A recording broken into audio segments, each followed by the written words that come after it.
Bueno, pues muy buenas tardes tengan todos ustedes para abrir la cátedra Palincesto con el tema que nos convoca hoy, Mujeres narrando la violencia, y teniendo como invitada a la escritora Aniela Rodríguez para platicar en torno a su producción literaria y muy particularmente en torno a el problema de los tres cuerpos. Quisiera hacer hincapié para quienes es la primera vez que nos acompañan, que la Cátedra Palincesto es una actividad organizada por el Cuerpo Académico, Literatura y Cultura del Norte de México de la Universidad Autónoma de Chihuahua, y que se ha diseñado con la conducción de una servidora como un espacio de encuentro entre los escritores y su público. Un conversatorio en el que se cuenta con la presencia de figuras fundamentales en el panorama de la literatura mexicana y que se han destacado particularmente en el ámbito de la narrativa.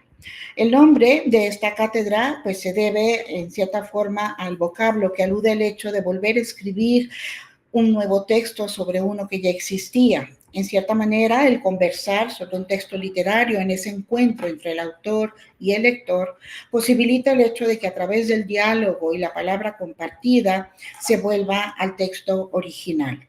Quizá un juego de palabras y significados, pero que sirve de sustento para crear el espacio donde puedan coincidir la mirada del creador, en este caso la escritora, y su intérprete, que somos nosotros los lectores. Entonces, Aniela, ya estás por ahí, ya te veo conectada.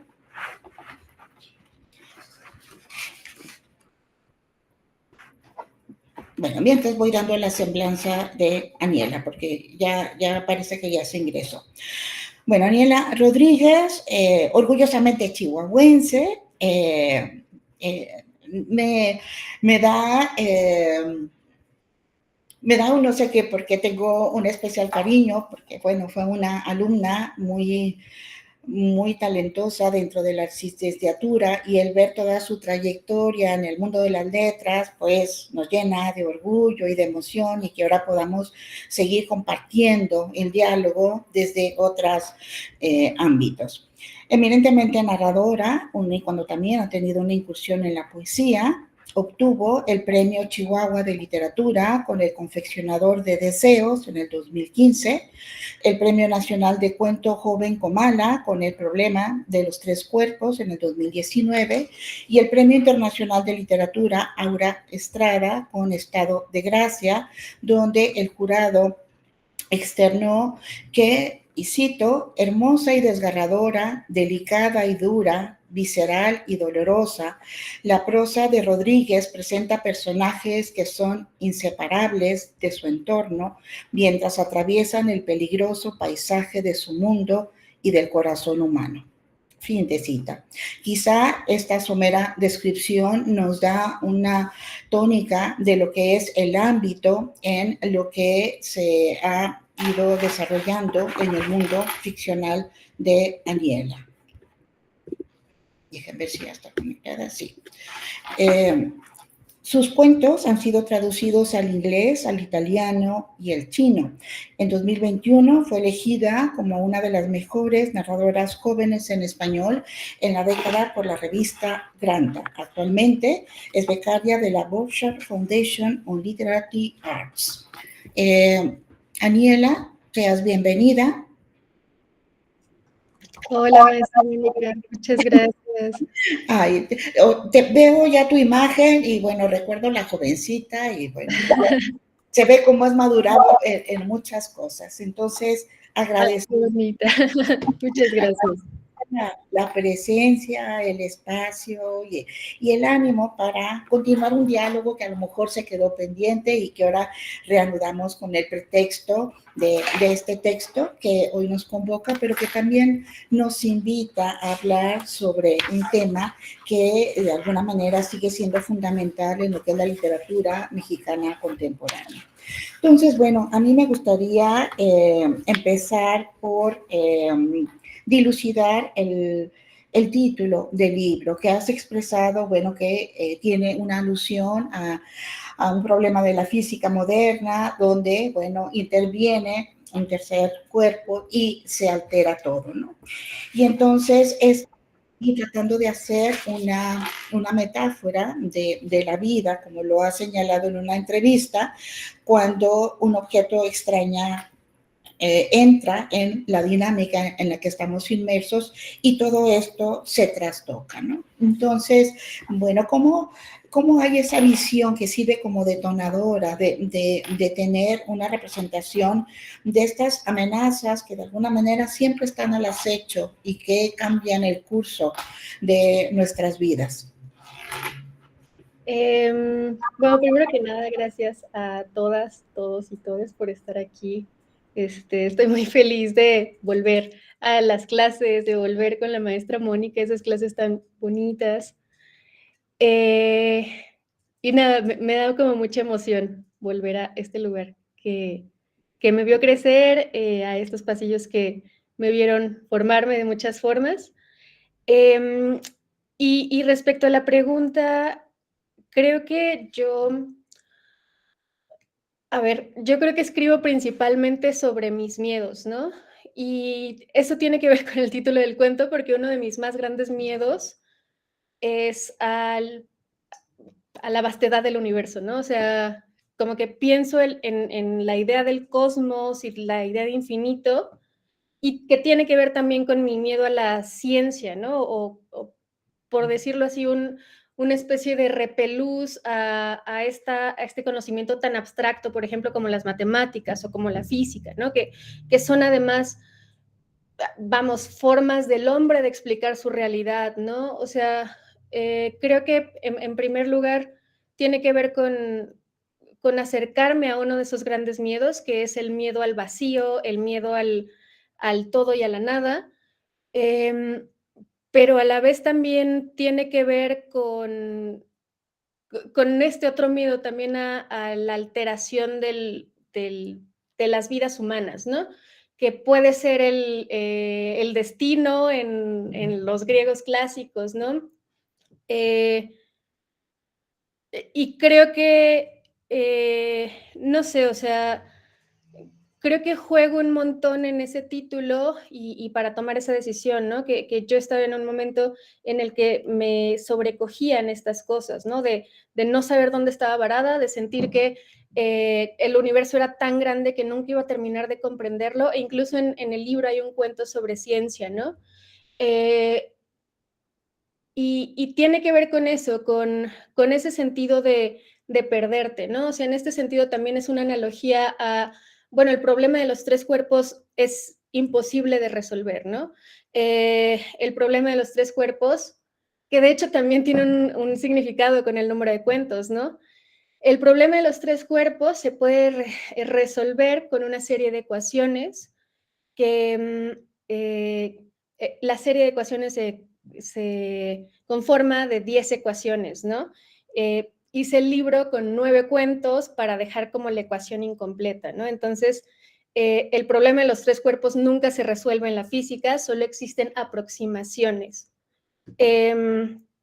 Entonces, tiene que ver con esto, ¿no? Con la idea de que siempre va a haber una interrupción en nuestras vidas, ¿no? O sea, de que siempre en el jalón de dos fuerzas, sean fuerzas humanas, sean fuerzas del cosmos, siempre va a haber una alteración que lo va a cambiar todo, ¿no? Y no sé, como un poco ahí es el mapa mental de ese título.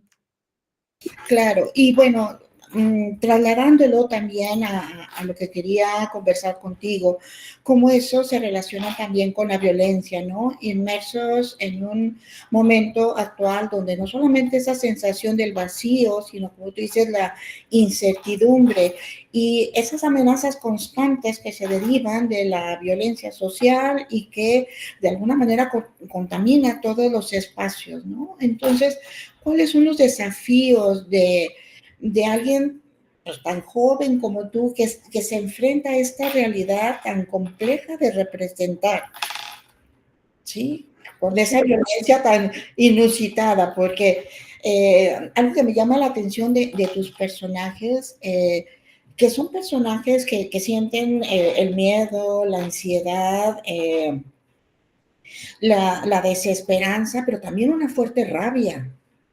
ante lo que se presenta, ¿no? Esa ira, ese coraje como un mecanismo de defensa donde pareciera que también va a aplicar la ley del talión, ¿no? El ojo por ojo, así es la manera en como yo también reacciono. Y en otras, pues pareciera que hay una genética social que ya de alguna manera conduce a los personajes a que la forma de resolver ese momento que irrumpe en sus vidas sea a través de la violencia.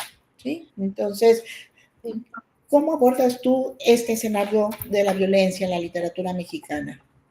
Híjole, yo creo que justo con este libro aprendí que hay un montón de manifestaciones, ¿no? A ver, yo vengo de un contexto que creo que los que estamos aquí conocemos, ¿no? O la mayoría que somos de Chihuahua o del norte, ¿no? O sea,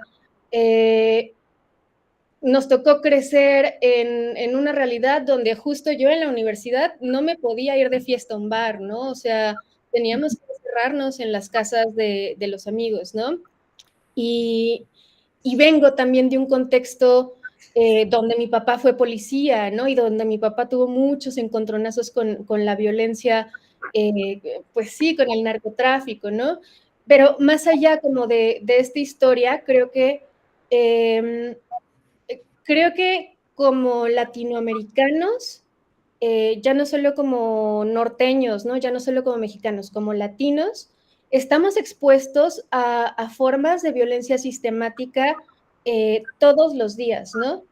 Y yo creo que esa violencia sistemática o esas violencias sistemáticas son el elemento disruptor, sobre todo de estos cuentos también, ¿no? Porque sí hay personajes, claro, hay personajes antagónicos, ¿no? Sí hay mucho perdón, ay, se me fue el término.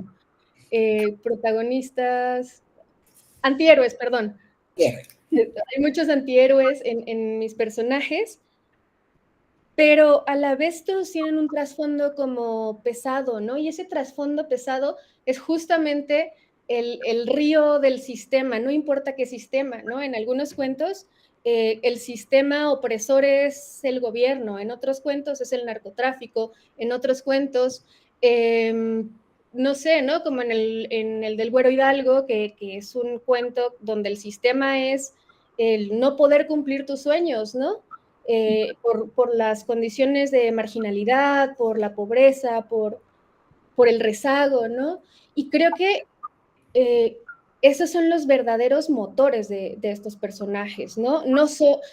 Creo que en este libro me quise preguntar mucho también qué pasaba con los rostros humanos detrás de la violencia, ¿no? Porque empecé a escribir este libro ya hace casi 10 años en ese entonces estaba como todavía estaba muy de moda la narcoliteratura, ¿no? O sea, que bueno, yo la respeto, respeto mucho a Elmer Mendoza, ¿no? Y respeto a quienes se dedican o fueron exponentes de narcoliteratura, pero también sentía que había una fuerte pulsión hacia la literatura de explosión y de balazo, ¿no? O sea, que es lo que yo creo que es también efectista, que es usar la figura como más estereotipada, ¿no? Como ver una película de Hollywood. Y a mí me parece genial, creo que me encanta el género negro y creo que está teniendo un papel muy protagónico en la escena, pero también me costaba trabajo ver solo esta dicotomía de malos contra buenos, ¿no? Me costaba trabajo que no hubiera matices y también creo que escribí este libro pensando en eso, ¿no? Que quería si bien no sacralizar a la violencia o a los actores de la violencia, sí quería también explorar estas caras humanas, ¿no? O sea, que hay detrás de un sujeto que va a saltar una farmacia así nomás, ¿no? O sea, no sé, tú entras a cualquier página de noticias de Facebook y los comentarios, sí, claro, que lo linchen, ¿no? Qué bueno, a la rata esa. Y allá atrás, allá en casa, ¿qué está pasando, no?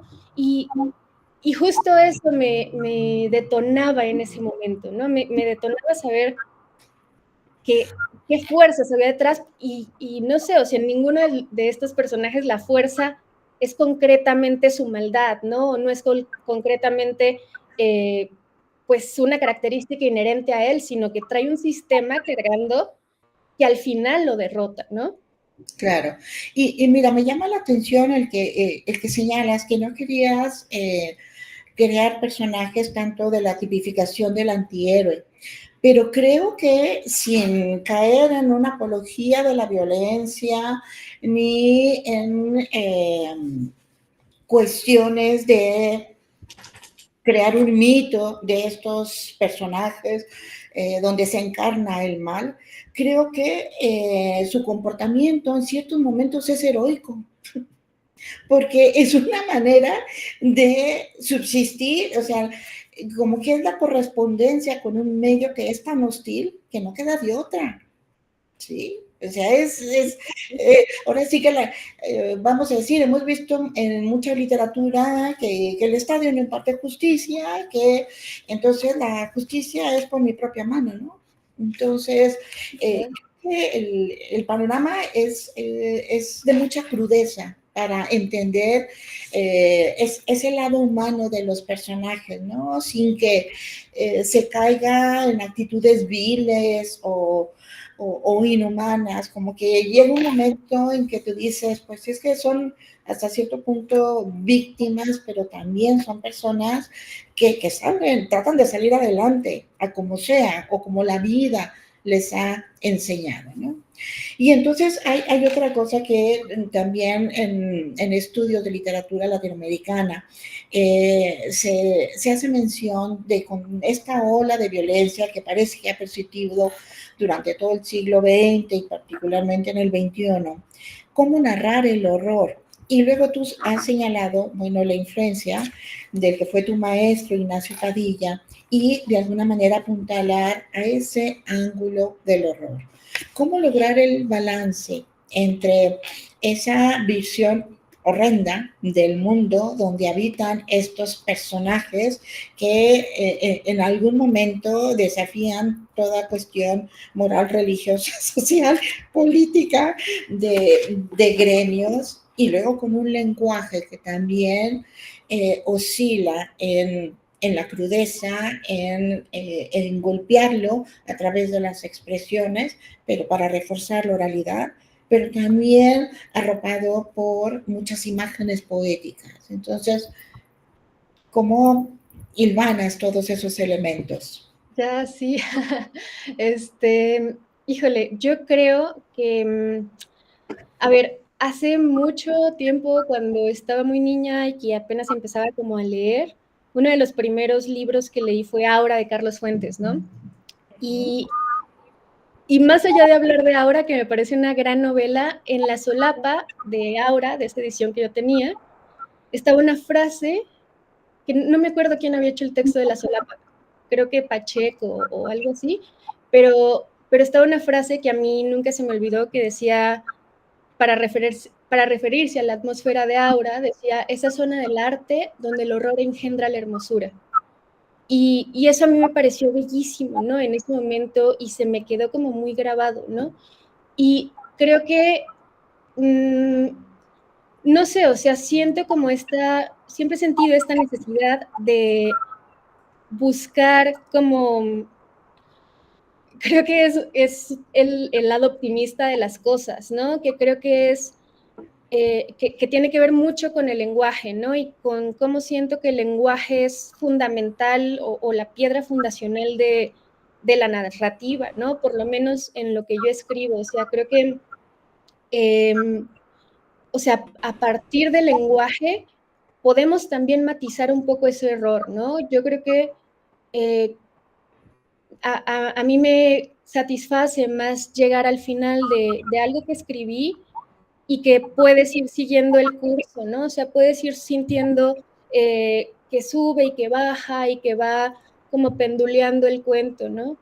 Eh, Me gusta mantener esas tensiones, ¿no? O sea, a mí me parece como que esas tensiones le dan un poco de vida al texto, y la forma en la que yo he tratado de abordar pues de aligerar un poco todo ese golpe, ¿no? De la violencia es a través del lenguaje, ¿no? Que también, no sé, a mí es algo que me fascina, o sea, soy muy, muy ñoña del lenguaje, puedo pasarme así semanas con un párrafo, ¿no? Pensándolo y repensándolo y dándole vuelta, ¿no? Por eso soy tan lenta para escribir también, pero creo que, no sé, también tiene que ver con este ideal mío, ¿no? Que creo que el lenguaje es lo más puro que tenemos, no en el sentido de la RAE y del blanqueamiento, ¿no? Sino que a partir del lenguaje existimos. Entonces, creo que el hacer que toda esa violencia caiga en un terreno un poco más blandito, como es el campo de la poesía, por ejemplo, ¿no?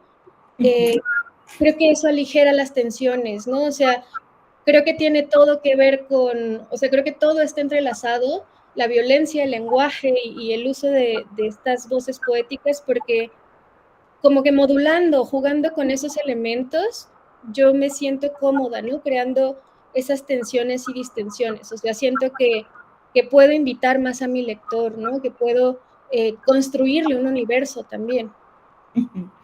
Ahora, me llama mucho la atención esos guiños entre reminiscencias, cuestionamientos, cierta diatriba inclusive, con la tónica religiosa. Y me hace pensar, sin caer en nada de que una intención de blasfemar ni nada, sino el hecho de que los personajes han perdido la fe en las instituciones, la fe en los líderes religiosos, la fe en aquellos también ídolos como en el conto del futbolista, o sea, aquellas personas que de alguna manera le dan un significado a su existencia, ¿no? Y hay una frase crucial, el cielo es un invento de mierda, ¿sí? O sea, realmente, o sea, estamos condenados de antemano, ya vivimos en el infierno, vamos a decirlo así, ¿no? Pero esa cuestión de la falta de posibilidad de que haya una fe en algo o en alguien que sustente la vida de los personajes, y eso se relaciona con lo que señalabas al principio del vacío, ¿no? De estar sumidos en una angustia, en una desesperanza, en una indiferencia, hay una gran incomunicación en los personajes, hay una devastadora soledad. Generalmente los personajes son los que se desnudan ante el lector más que un narrador que los contempla, como que también el personaje se proyecta catárticamente para liberar esa angustia que trae dentro, ¿no? Entonces, esa cuestión con lo religioso, con los credos, porque hay inclusive en algunos textos donde es más incisivo eso, y que lo vas manejando con esas frases bíblicas o esas frases populares, ya Dios dirá, Dios proveerá y todas esas cosas, que van creando esa cadencia, ¿no? Como una armonía que al final pierde su musicalidad, porque es un golpe que también los atraviesa. Sí, claro, perdón, perdón por las múltiples blasfemias, es totalmente intencional. No, bueno, el libro que estoy trabajando justo habla sobre santos y mártires católicos, ¿no? O sea, justo cada cuento va a empezar así como con una oración o con un fragmento de la Biblia. Y esto tiene que ver, o sea, sí por un lado, por el fallo sistemático que creo que hay en la iglesia, y que creo que también es condicionante de muchas de las vidas de nosotros como latinoamericanos, pero también es que me maravillan o sea, me maravilla toda la tradición católica, ¿no? No como creyente, sino como hermenéutica, ¿no? O sea, me maravilla todo lo que hay detrás o sea, justo la creación literaria de la Biblia, ¿no? De todos estos personajes, de todas las parábolas. Eh, Justo las hagiografías me parecen así brutales, ¿no? O sea, creo que es un género literario precioso. Entonces sí tengo como esta relación amor-odio con la iglesia, ¿no? O sea, como que me da mucho coraje la iglesia y sí creo que es un ente que te jala, ¿no? Y que jala a mis personajes al vacío. Porque siento que como latinoamericanos estamos también condicionados por la fe, ¿no? Y, y de cierta manera todos mis personajes están condicionados por la creencia en algo, ¿no? Hay quienes se aferran a la búsqueda de un sueño en el narcotráfico, ¿no? Hay quienes se aferran a la ciencia también. Yo lo que pienso es que como seres humanos necesitamos algo en que creer, ¿no? O sea una figura divina, sea justo la ciencia, sea lo que sea, ¿no? Los videojuegos. Y creo que también me cuestiono mucho esa pregunta en lo que escribo, ¿no? O sea, eh, qué tanta parte jugamos en ese juego, ¿no? O sea, qué tan sometidos estamos a la creencia divina, qué tanto nos jala hacia el vacío. Y por eso como que todos los protagonistas se la hacen, ¿no? Y también porque creo que es un contexto muy doméstico también, ¿no? O sea, creo que yo, más que geolocalizar a mis personajes, trato de sentirlos cercanos, ¿no? O sea, saber que puedo conocerlos y que puedo empatizar. Y, y creo que muchos de mis personajes los pienso así, ¿no? O sea, como una persona eh, aferrada a la fe católica, ¿no? Porque desgraciadamente a veces tenemos muy pocas opciones, ¿no? Y, y nada, o sea, como que creo que es una figura muy extraña para mí la iglesia, ¿no? Creo que me fascina por un lado, o sea, me fascina como para analizarla, para analizar toda la tradición, pero también me produce mucho repelús, ¿no? Y creo que en cierta manera se refleja mucho en los personajes.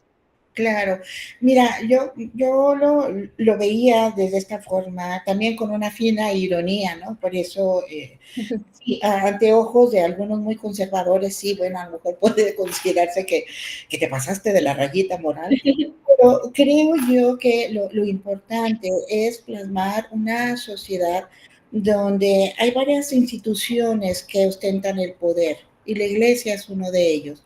Y los personajes dentro de este ámbito político, social o religioso se entregan con una devoción ciega por esa necesidad de creer y tienen que caer en ciertos ritos, en ciertas ceremonias, como la del narcotraficante, ¿no?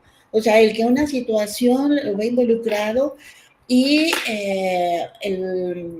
quien era Ornelas, que era el que se llamaba, ¿no? O sea, o sea, se convierte en su Dios, se convierte en quien tiene que respetar, casi venerar, todo eso. O sea, no solamente es en el ámbito de la iglesia, en otros espacios también se da esas creencias, ¿no? Entonces, tanto el Estado como la iglesia, como el narcotráfico, instauran en los personajes ritos, ceremonias, credos que tienen que asumir y como que llega a algún momento en que y la fe los ciega y cuando de alguna manera hay algo que los hace así como que tener una iluminación y darse cuenta, parece que están en un laberinto donde no encuentran la salida. Y eso es lo más patético, ¿no? Como Jacinto, ¿no? Cuando descubre, o sea, más allá de que mi mujer haya andado en la vida loca, bueno, pues aquí tenemos otro proyecto de vida y se supone que quien podría de alguna manera apoyarla es quien abusa de ella, ¿no? Entonces es un abuso de poder, es una abuso de los fieles de quien se supone, según el contexto de la iglesia. Entonces, ese aspecto de las diferentes religiones que se incorporan, ¿sí? Porque son los ritos que tienen que dar. Yo te defiendo, pero luego me tienes tú que pagar una moneda que yo te exija, ¿no? Ahora tienes que ayudarme en este asalto. Y cómo se revelan los personajes, ¿no? Sí, claro, creo que, o sea, justamente más allá de lo católico hay un montón de religiones externas o de idolatrías, les llamo yo, ¿no? El fútbol, por ejemplo, ¿no? Que es la idolatría fundamental en el cuento del Güero Hidalgo, que en México es, claro, es religión el fútbol, ¿no? en muchos países, pues, es religión el fútbol y la gente se mata por el fútbol, ¿no? Y la gente hace lo que sea por sus futbolistas favoritos. Yo creo que tiene más que ver este sentido devocional, ¿no? O sea, el de entregarte de todo a todo, o de que los personajes se entregan de todo a todo, ¿no? Y ponen, como quien dice, toda la carne al asador por ese proyecto o por esa devoción, y al final resulta que también le falla, ¿no? O sea, lo que el protagonista cree que no debería fallarle porque debería ser incondicional, claro, como Dios, ¿no? O sea, Dios es perfecto, ¿y qué pasa cuando me matan no sé, ¿no? Cuando abusan de mi esposa, ¿no? O sea, ¿dónde está el Dios perfecto, ¿no? Y creo que ese Dios puede ser justamente lo que sea, ¿no? El narcotráfico, el fútbol, Dios católico. No necesariamente es esta cosa con lo judio-cristiano, ¿no? Sino que siento que vivimos también un poco, o sea, en esta necesidad por asirse de algo más, los personajes, y lo que yo creo que todos hacemos es que tenemos que asirnos a algo, ¿no? O sea, y es muy fácil caer en el otro exceso, ¿no? Y esos excesos como que a mí me dan mucha luz también de la naturaleza humana, ¿no? Creo que todos los personajes de este libro viven un poco, eh, pues casi en el paso de la ceguera, ¿no? Por este compromiso, por este sacrificio con el que se entregan. Ujú. Y una última pregunta de mi parte para dar espacio ya a los que nos acompañan. La muerte siempre ronda. En muchos de los cuentos hay personas que fallecen, pero también pudiéramos decir que una constante de los personajes es que son una especie de seres agónicos, ¿sí? Como el lado izquierdo de la tristeza, ¿no? O sea, está sumido en un dolor emocional que lo va carcomiendo y que lo va aniquilando, la indiferencia, ¿no? Entonces, esta presencia de la muerte en sus diferentes formas, que muchas veces va ligada a la violencia, en otras pareciera como que se deriva de ese vacío o de esa angustia que experimentan los personajes. Sí, claro, yo creo que más allá de si los personajes mueren o no mueren, hay una muerte simbólica en todos, ¿no? Y hay esta muerte simbólica que se va gestando a partir de que, que el mito del progreso se les derrumba, ¿no? O sea, todos los personajes como que están marcados por el falso mito del progreso, ¿no? Que creo que también somos una generación que vivimos todavía los estragos, ¿no? De la falsa idea del progreso del siglo XX, y todos los personajes están en eso, ¿no? O sea, todos tienen un punto de quiebre en donde se dan cuenta que no se puede más para allá, ¿no? Uh -huh. Y creo que ahí es donde emerge esa muerte simbólica, ¿no? Creo que es una muerte simbólica en medida en que la creencia se muere, ¿no? Y la idolatría se transforma y la idolatría se trastoca, ¿no? Y trastoca a todos estos seres humanos. Entonces, creo que sí, o sea, más allá de la muerte física, como sucede en algunos cuentos, hay, hay momentos que a mí me parecen como, pues sí, como que pensaba más en eso, ¿no? En cómo mueren los personajes desde su entrada al vacío, ¿no? Desde que se dan cuenta de que no van a poder escalar más. Y nada, sobre la muerte física o la muerte causada por violencias, creo que, no sé, para mí siempre ha sido como bien importante también representar lo que sucede en nuestra realidad, ¿no? Y siento que la realidad, mientras yo escribía este libro, era una realidad de mucha muerte, ¿no? O sea, era una realidad donde se morían hombres a puños por la violencia del crimen organizado. Y, y para mí o sea, en términos de lenguaje sobre todo y de contar una historia, eh, para mí es importante contar las cosas, o sea, para mí es importante que si voy a hablar de violencia, si voy a hablar de muerte, el lenguaje también pueda retratar esa violencia o pueda retratar esa crudeza, ¿no? Entonces, creo que también tiene que ver con eso, o sea, con también ser fiel un poco a la esencia del cuento, ¿no? Ser fiel a la representación social y ser fiel a lo que está sucediendo a mi alrededor, ¿no? Que también creo que es una especie de acto de denuncia a través del lenguaje. Ok. Bueno, pues mira, voy dando la palabra a quien quiera compartir un comentario o una pregunta. Mientras la van formulando, pues yo pensaba que también en lo que has comentado en algunas entrevistas, que a lo mejor este territorio ficcional tan devastador es una forma de acabar de comprender este fenómeno en el que estamos inmersos, ¿no? Y de alguna manera, pues atisbar quizá nuevos escenarios posibles donde la paz pueda ser, no sé, una forma de vida y no una utopía. Claro. Sí. Bueno, ¿alguien quisiera plantear algo?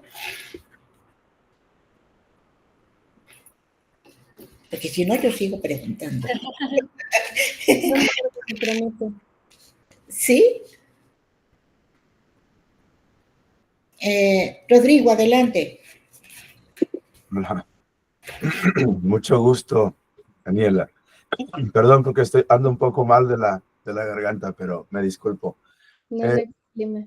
Oye, has mencionado ya algo sobre esto. Mi pregunta es muy sencilla. Es una pregunta que te quería hacer y es muy sencilla.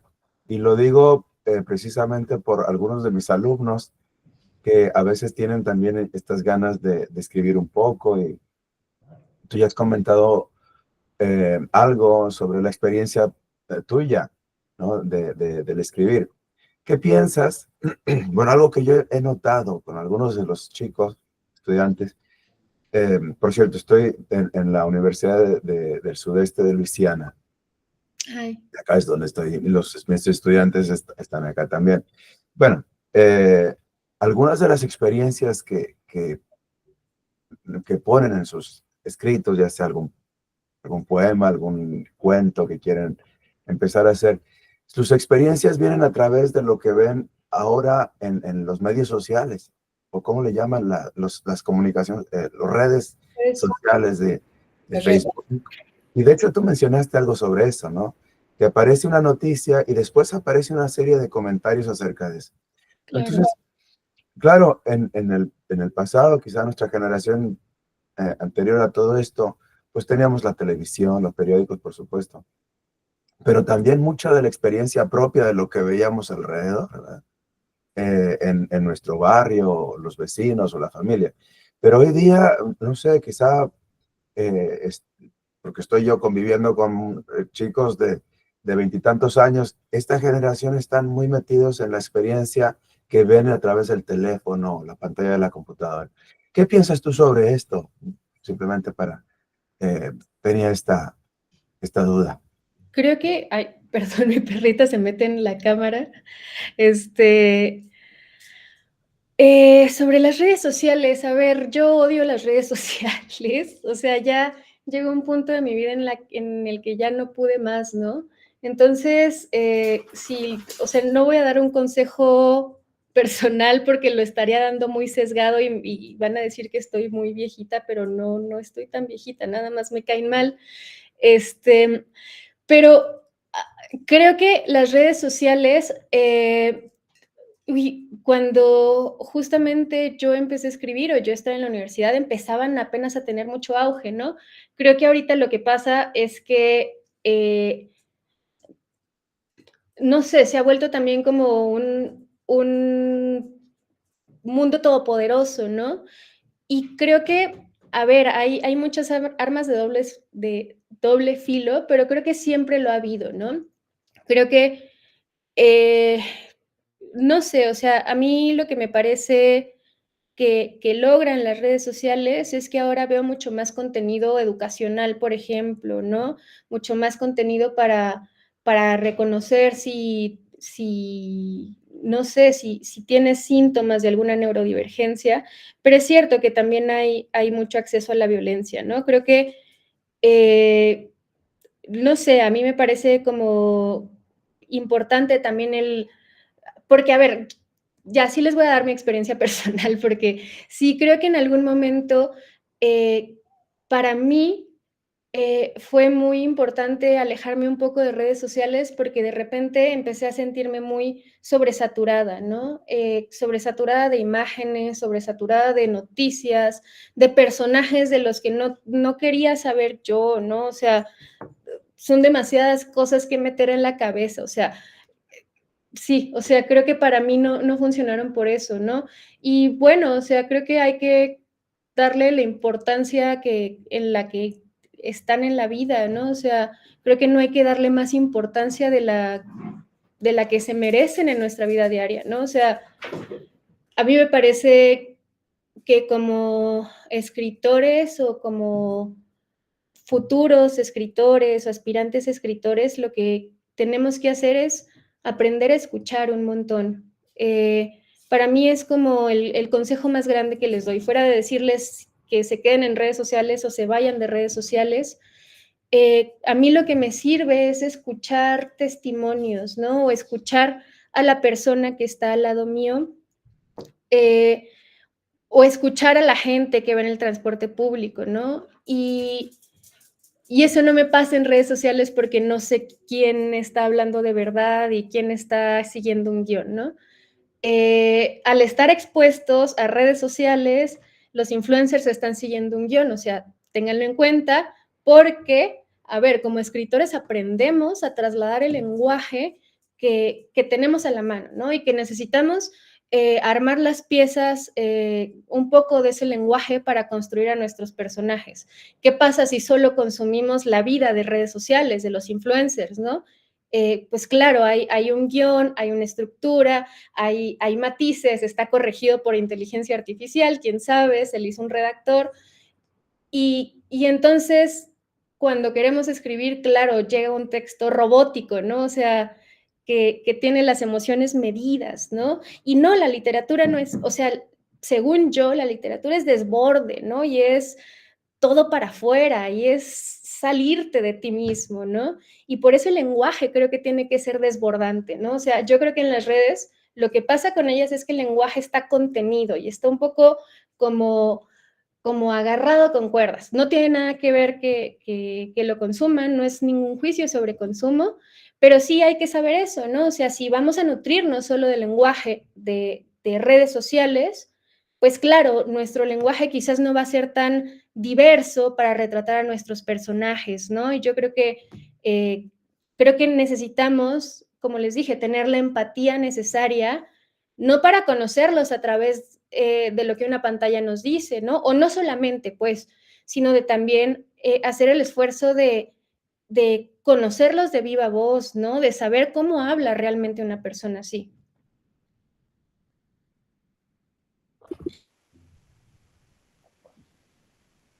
Daniel, adelante. Bueno, creo que quería una pregunta. Bueno, mientras alguien más dice, a mí me sorprendió la manera de que has señalado que quieres como que andar en la psique de los personajes que son producto no solamente de lo que has escuchado, sino también de una aguda observación de la realidad. Pero ¿cómo te metes en el traje de un sicario, de un narcotraficante, de un sacerdote, de un científico obsesionado? O sea, ¿cómo logras ese trazo y cerrar ese mundo para luego meterte en el ropaje de otro, ¿no? Porque hay variantes no solamente en estatus social, no solamente de género, sino también de posición en la sociedad, si está en lo civil, si está en lo religioso, en lo público, en lo privado. Pero ¿cómo es ese trazo de tus personajes? Y luego, con lo que señalas de la importancia del lenguaje, porque cada uno de estos personajes va acompañado con un registro, muy peculiar, ¿no? Entonces, los personajes son auténticos en eso, ¿no? Son consistentes en la personalidad que representan y en la manera como hablan y como piensan, pero cómo transitas por ese proceso creador. O sea, yo dije que eso era ser empático, no dije que era fácil, ¿verdad? No, sí es una chamba, ¿no? Pero yo creo que, no sé, yo le tengo mucho respeto a los personajes cuando los estoy construyendo. Y, a ver, muchos de estos personajes, bueno, no de este libro, ¿no? Pero sí hay un cuento en particular que es un personaje del que me inspiré, ¿no?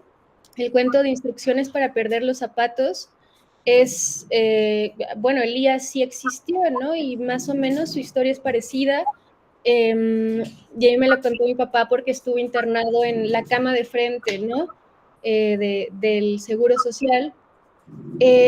Entonces, claro, hay algunos cuentos que tienen esa peculiaridad, ¿no? Como que trato de, pues sí, o sea, me encuentro una historia, o sea, mi proceso varía mucho, ¿no? O sea, me encuentro una historia y creo que es una historia que me interesa contar o que me interesa escuchar, pero también tiene mucho que ver justo con eso, con chamba de empatía, ¿no? No sé, o sea, justamente, a ver, para ser un sicario no iba a entrevistarme con un sicario, o bueno, podía, ¿no? Pero pues no lo iba a hacer. O sea, estaba muy peligroso.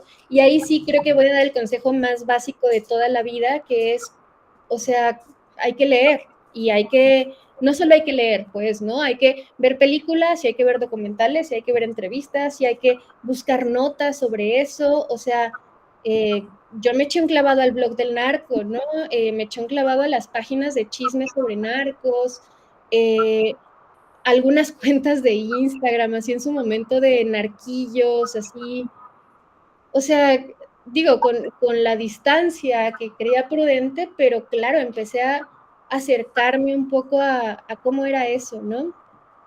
Y, y no sé, en cuentos, por ejemplo, como el del Güero Hidalgo, sí tuvo que ver mucho esta cosa de la idolatría del fútbol, ¿no? Eh, y que me interesaba mucho ese fenómeno, me interesaba mucho retratarlo. Y, y también, o sea, fue como empezar también a ver entrevistas de muchos futbolistas, ¿no? En ese momento yo veía mucho fútbol, entonces también como que estaba acostumbrada a la adicción de ciertos futbolistas.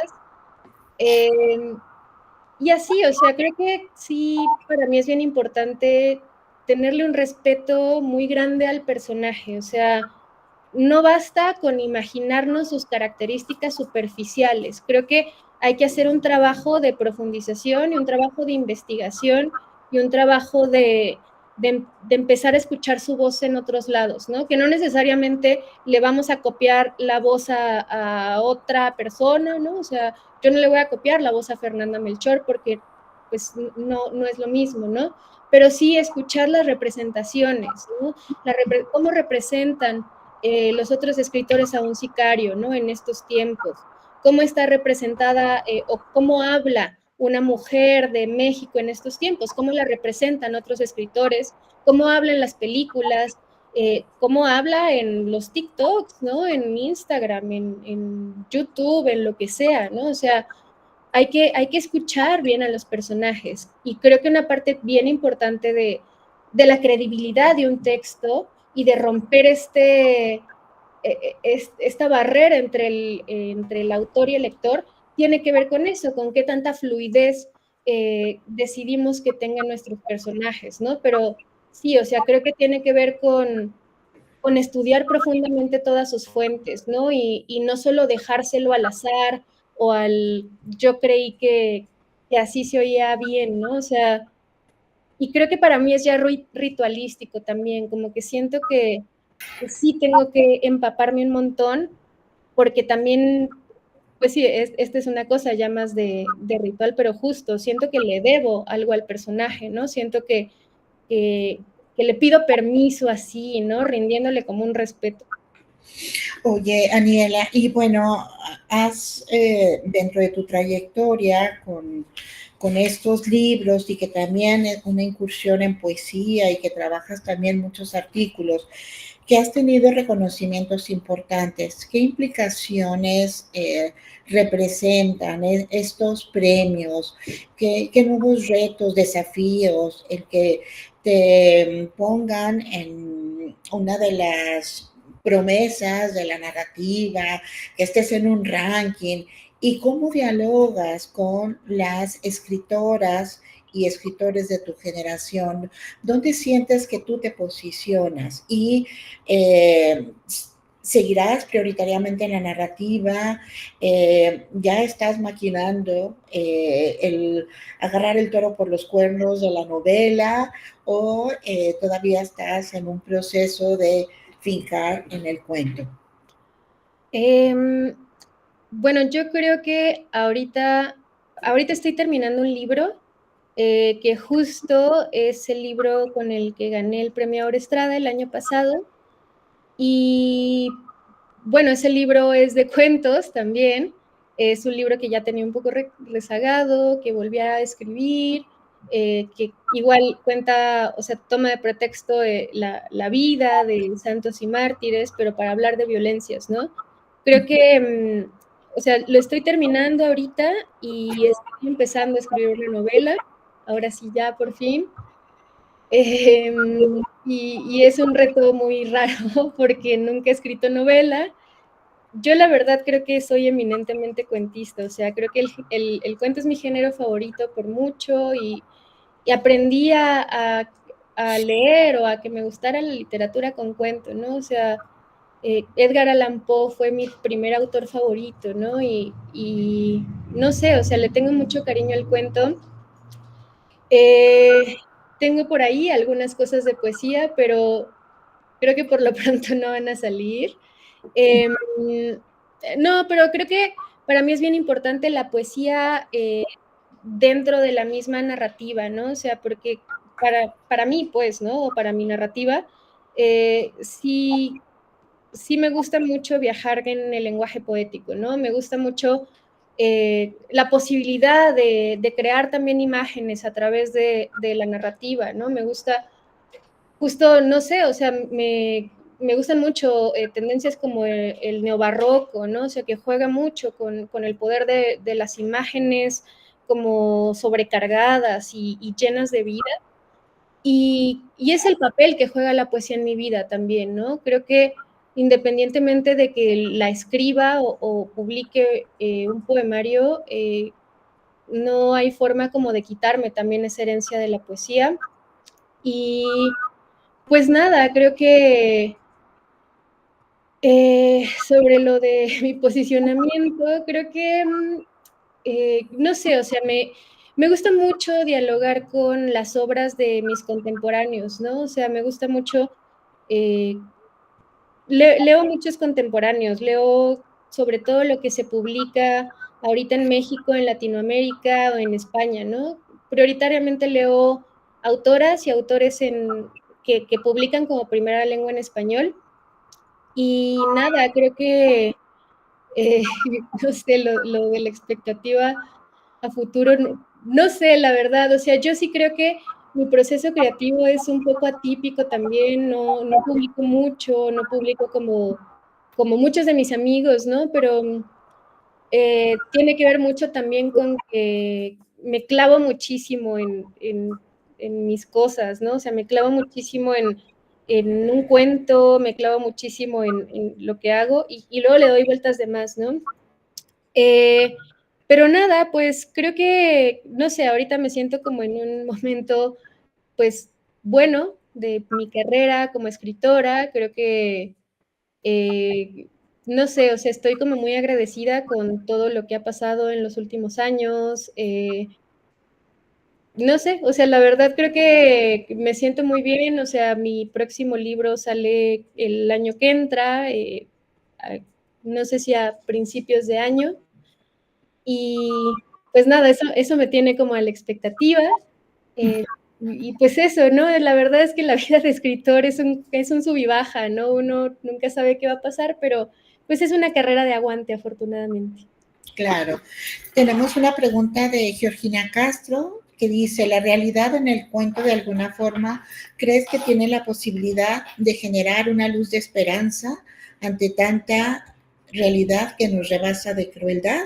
Y luego le doy la palabra a Raúl Aníbal, que tiene también una pregunta. Yo creo que puede, pero no necesariamente debe ser una luz de esperanza, ¿no? O sea, a ver, si yo quiero brindar una luz de esperanza, creo que es el momento de jugar con las posibilidades de esa luz de esperanza en el relato, ¿no? Yo no pienso, por ejemplo, en que toda la existencia sea totalmente fatalista o de que solo estemos destinados al caos y a la incertidumbre, ¿no? Eh, a ver, primero que nada, creo que el cuento es un género profundamente esperanzador, porque el cuento es como el segundón de la novela, ¿no? Entonces ya, para empezar, me parece que el cuento es el rayo de esperanza de la narrativa, entonces ya escribir o leer cuento es revelador, ¿no? Y también es un acto un poco contestatario frente a la superioridad de la novela como medio editorial, ¿no? Pero eh, no sé, creo que tiene mucho que ver con la manera en la que nos acerquemos a la violencia, ¿no? Y creo que aquí también tiene que ver que todas las formas en las que se ha narrado la violencia en México en los últimos años, ¿no? O sea, ¿qué parte de esa violencia preferimos ver, no? Y porque, a ver, siempre ha estado la opción de ver o no ver la violencia, ¿no? ¿Qué parte mostramos, qué parte ocultamos? Y el cuento juega con eso, ¿no? O sea, el cuento juega mucho con los espacios en blanco, el cuento juega mucho, claro, porque es un género breve y tiene que ser conciso, el cuento juega con el ocultar, ¿no? Y el secreto. Entonces, creo que el género lo permite, ¿no? Creo que el género puede darnos ese rayo de esperanza y, y de ahí elegir nosotros, ¿no? ¿Cuál es la parte que mostramos a nuestro lector y cuál es la parte que ocultamos? Y creo que todo se vale, ¿no? Todo se vale en la literatura. Creo que puede ser sumamente esperanzadora y creo que puede ser sumamente demoledora, ¿no? O sea, lo que importa también es mostrar la visión que tenemos, que siempre va a ser única como narradores o como narradoras, ¿no? Siempre la voz y el estilo y la forma de porcionar esa violencia va a ser propia, no hay otra. Okay. Raúl, ¿tienes una pregunta?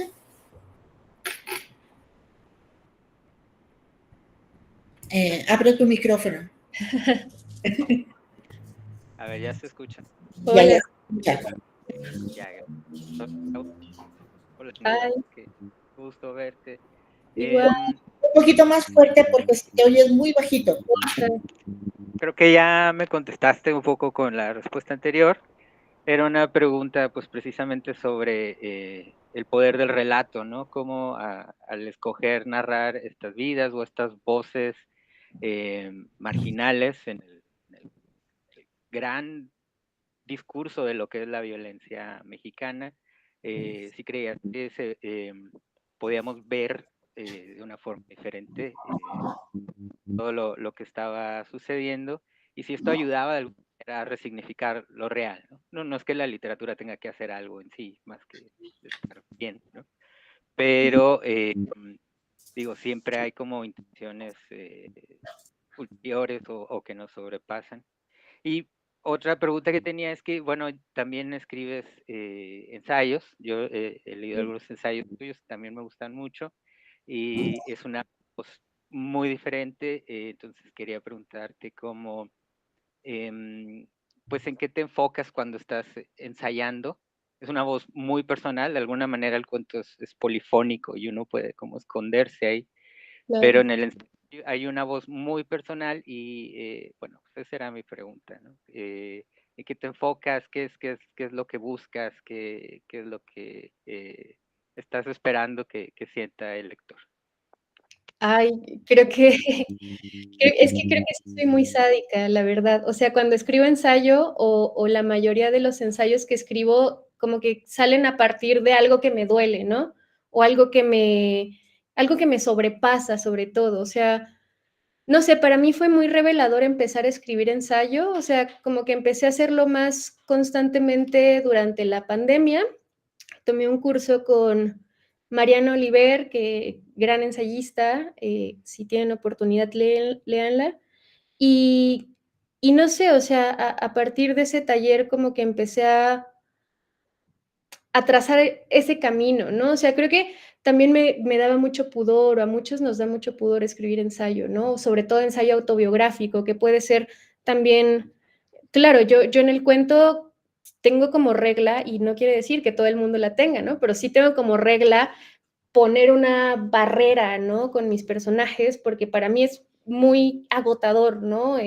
Como involucrarme de más, o sea, sí necesito alejarme para mantener cierta objetividad.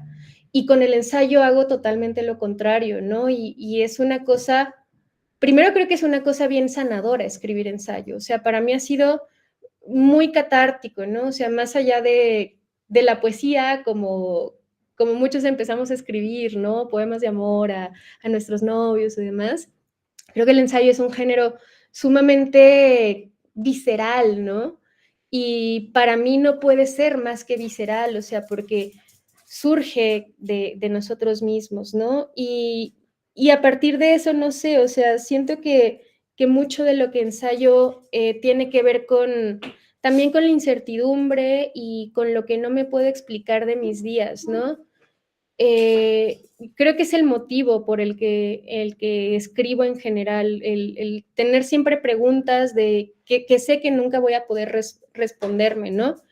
Y creo que el ensayo me ha dado la posibilidad de hacer una especie de diario también, de saber cómo me siento, de entenderme un poco más y de jugar al mismo tiempo, ¿no? Y me gusta mucho esta parte fragmentaria del ensayo y que puede ser como súper maleable y me gusta mucho jugar con las imágenes, ¿no? Y las capas del ensayo y todo esto. Entonces sí, es un género en el que me siento muy contenta. Ay, está muteada, maestra. ¿Tenemos tiempo para una pregunta más? Sí, yo sí. Ok. Emiliano, un estudiante de licenciatura, dice, ¿crees que las personas que hacen cosas viles tengan redención? Viles. Viles, sí, viles. Ruines. Vamos a tener tachita, asterisco y todo lo que quieras agregar, sí. Porque como estamos en grabación no podemos decirlo. Pero que tengan redención. Y luego Adilene comenta, en cuentos como Días de Ruina y El lado izquierdo de la tristeza, hay cuerpos sufrientes, el cuerpo se convierte en un espacio de sufrimiento que refleja los sentimientos o situaciones de los personajes. ¿Te atrae explorar el cuerpo como un campo de batalla para tus personajes o es el camino de representar la violencia o quizá uniéndola con la pregunta anterior de cierta redención? Claro. Bueno, primero que nada, creo que dejé, pues sí quedó muy claro que no soy Dios, ¿verdad? Ni lo pienso ser en mucho tiempo, entonces pues no tengo idea, ¿verdad? O sea, no tengo una formación judeocristiana. No sé, o sea, creo en la redención sistemática, ¿no? Y sí creo que las experiencias son distintas, creo que no hay forma de encasillarnos o como seres humanos, pero creo que, a ver, lo que sí puedo opinar es la representación de esa redención en la literatura, ¿no? Y creo que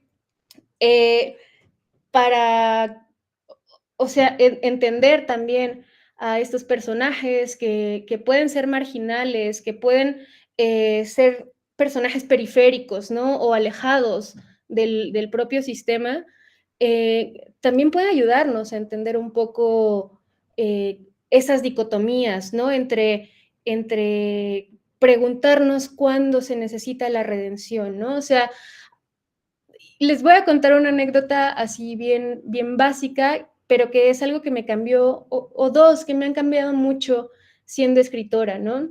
Y una tiene que ver precisamente con Días de Ruina. Y es que dos de las experiencias como más gratificantes que yo he tenido en mi carrera han tenido que ver con reclusorios. En la primera juecié un concurso de cuento, de todos los penales de la República, ¿no? Y eran, no sé, o sea, eran cientos de cuentos, o sea, eran 500 cuentos, ¿no? Y bueno, había unos cuentos así que eran como de conejitos y animalitos y tal, pero había unos cuentos desgarradores. Y había un cuento que yo recuerdo mucho que inspiró justamente el cuento de Días de Ruina, que era de, digo, contaba como otras cosas, ¿no? Y yo también modifiqué la idea y demás, pero contaba la historia de una persona que estaba injustamente encarcelada y en algún, o sea, el cuento era parte de su narración sobre todo lo que había llevado, lo que le había pasado en su vida para llegar a estar encarcelado y cómo le encarcelan injustamente y tal, ¿no? Y en una de esas anécdotas, escenas del cuento, justo menciona que su hijo se ahogó en el mar, ¿no? Y todo el cuento era justamente como pues el hombre tratando de escribirle a alguien, ¿no? Tratando de escribirle, no queriendo ganar un cuento. Había muchos cuentos en ese concurso de gente que no, o sea, pues claro, su intención más allá de ganar, de tener el cuento perfecto, eran hablar, o sea, empezabas a detectarlo, ¿no? O sea, querían hablar, querían contar su historia a alguien. Y, y Valeria Luiselli, justo en la cátedra que dio cuando gané el premio, hablaba de eso también un poco, ¿no? De cómo su experiencia en las cárceles había sido muy similar, ¿no? Y ella estuvo un tiempo en las cárceles dando talleres de creación, pero las internas le decían que no, debe estar el discurso de Valeria por la red, ¿no? Creo que se puede encontrar porque ya se publicó, pero Valeria decía que tuvieron que inventarse un código especial para hablar de ciertas palabras, ¿no? Porque, claro, las internas decían, nos van a revisar lo que escribimos y van a, o sea, van a usarlo en nuestra contra, ¿no? Entonces tuvieron que inventar un lenguaje especial para hablarse, ¿no? Y nada, o sea, justo en ese concurso yo leí el cuento perdón, yo, o sea, escuché la historia, leí la historia del hombre que perdía a su hijo, ¿no? Ahogado, que estaba encarcelado injustamente. Y claro, leí pues los testimonios de un montón de internos, ¿no? Y para mí fue como muy fuerte. Y segundo, en alguna ocasión fui a dar un taller de cuento a la cárcel, ¿no? Y yo iba súper asustada, porque claro, ya me habían asustado mis amigas y me dijeron vete sin maquillaje y tal, y tal, y tal, y no te vistas así. Y, y nada, yo venía así, pues casi que en pijama, ¿no? Y llego, y los seres más dulces del mundo, ¿no? Y para mí fue como de, claro, o sea, vamos, o sea, fuera, perdón, adentro de mi clase, yo no sé qué hicieron, ni me importa, ni me interesa saber, ¿no? O sea, aquí somos personas. Y a mí lo que me interesa, más allá de si existe la redención o no existe la redención, es entender los matices que tenemos como seres humanos, ¿no? Y hasta dónde pueden llegar estos matices y hasta dónde son maleables y hasta dónde se pueden doblegar, ¿no? Porque eso es cierto, o sea, no somos seres guionizados como en las telenovelas o en los TikToks, no somos esos seres, ¿no? Somos seres caóticos y maleables y por eso hay personajes caóticos, ¿no? Y ahora sobre el cuerpo, sí, yo creo que el cuerpo es muy importante en todo lo que escribo, ¿no? Creo que escribir ya de por sí es poner el cuerpo. O sea, cuando estamos escribiendo estamos sacando algo de nosotros, ¿no? Entonces, para mí es fundamental, sobre todo porque me importan mucho las imágenes, me importan mucho las sensaciones. Entonces, para mí es bien importante trabajar con lo que sientes, con los pequeños detalles, ¿no? O sea, creo que eso lo vuelve un poco más personal y lo vuelve un poco más cercano y también lo vuelve más doloroso, ¿no? La violencia impacta más fuerte. Pero sí, o sea, creo que me gusta mucho exponer el cuerpo porque creo que al final de cuentas es algo que no nos detenemos a pensar mucho, ¿no? Pero nuestro cuerpo está expuesto al mundo, está expuesto a las violencias, ¿no? Y eso no quiere decir que seamos víctimas, pero sí, me parece algo bien importante, ¿no? Porque donde hay violencia hay cuerpo necesariamente. Claro, sí, y además el cuerpo es el recipiente, por así decirlo, de todas nuestras emociones, de nuestra conciencia, de nuestro Claro. pensamiento, ¿sí? Ay, Daniela, pues bueno, ha sido un momento muy, muy enriquecedor el conocer tu mirada desde la literatura, desde el ámbito de la creación y bueno, pues queremos agradecerte que hayas compartido con nosotros pues tus impresiones, tus emociones también, experiencias a lo largo de este trayecto y bueno, pues desear que pronto salga tu nuevo texto. Mientras tanto, pues vamos consolidando la lectura de lo que ya tienes en tu haber. Y bueno, pues esperar seguir en contacto y agradecerte por este espacio. Entonces, si pueden abrir su camarita tantito para que, bueno, le podamos dar un abrazo virtual, afectuoso de todos nosotros. Gracias. Hemos disfrutado mucho. Entonces, bueno, ahí está el profe Toño, Denise, hola. Felipe, están ahí Ay, alumnos, Felipe. Pero sí, habemos muchos de casa, entonces ya no les asusta nada de lo que dije. A los que sí les asusta, pues perdón. sí, Pero no, muchas gracias por todo. Ay, Zuli, hola. sí, digo que estamos en familia, ahora sí. Estamos Entonces, en familia y si no, pues ya que me vayan conociendo. No, pues muchas gracias por todo, me la pasé muy bien. Grandes preguntas, me divertí mucho, la verdad. Espero no bueno, haber dicho mucha tontería. no, claro que no. No, y bueno, esperemos que luego haya otro momento en que podamos disfrutarte. Sí, no, muchas gracias. Bueno, Cuando gusten. que sigas teniendo una bonita estancia en tu tierra y Gracias. pues ahí seguiremos teniendo noticias tuyas. ¿Sí? Entonces, Sí, muchas gracias. bye, un abrazo a todos. Gracias. Muchas gracias a todos los que nos acompañaron. Gracias, saludos.